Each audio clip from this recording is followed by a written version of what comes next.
Assalamualaikum warahmatullahi wabarakatuh. Nama saya Nur Rahim dari SD Negeri Kaliulingi 02, calon guru penggerak dari Kabupaten Brebes.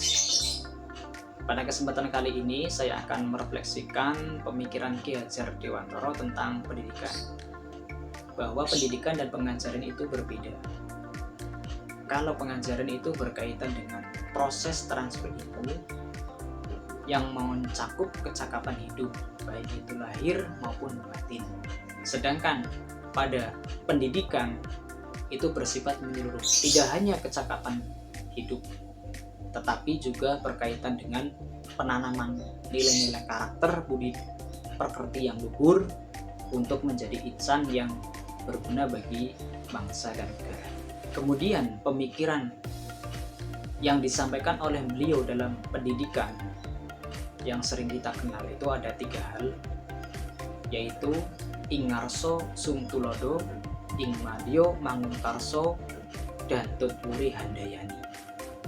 Ing madya mangun karsa artinya bahwa di depan kita harus memberikan contoh yang baik, memberikan suri tauladan yang baik bagi anak-anak kita agar mereka itu mau meniru apa yang kita laksanakan, sehingga diharapkan mereka memiliki budi pekerti yang baik. Kemudian ing madya mangun karsa, berikanlah semangat kepada mereka biar mereka itu tangguh, menjadi jiwa yang memiliki budi pekerti yang luhur.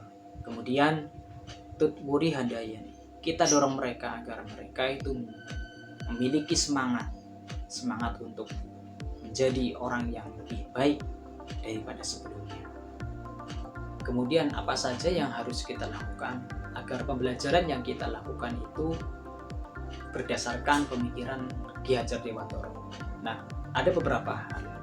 Yang pertama berkaitan dengan fungsi kita sebagai seorang pendidik, bahwa kita harus menjadi jiwa penuntun bagi mereka yang memiliki kemauan untuk belajar, ingin merubah nasib mereka. Kita pendidik harus mampu menuntun anak didik kita menjadi lebih baik daripada sebelumnya. Dalam proses menuntun tersebut, ada beberapa hal juga yang harus diperhatikan, yaitu karakteristik siswa tersebut atau anak didik tersebut.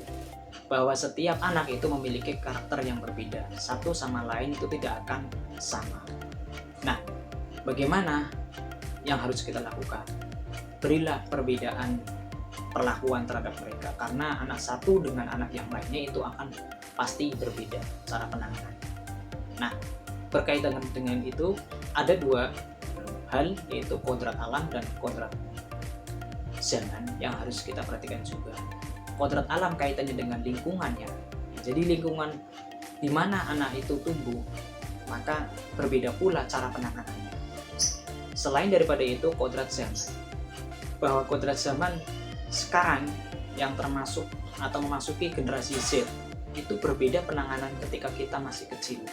Generasi Z itu dimana perkembangan teknologi sudah mendunia, bahkan penggunaan internet adalah salah satu hal yang sudah biasa kita saksikan setiap hari. Anak-anak kecil sudah mulai bisa memanfaatkan. Bagaimana kita menggunakan itu semua? Yang tentunya kita harus gunakan perkembangan teknologi itu sebagai media belajar, sebagai sumber belajar bagi mereka agar bisa mengambil hal yang baik, kemudian meninggalkan yang tidak baik atau kita hindarkan.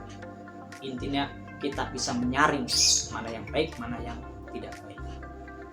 Kemudian apa yang sudah saya laksanakan di dalam pembelajaran di sekolah itu salah satunya adalah dengan menggunakan media pembelajaran atau sumber belajar yang berasal dari internet.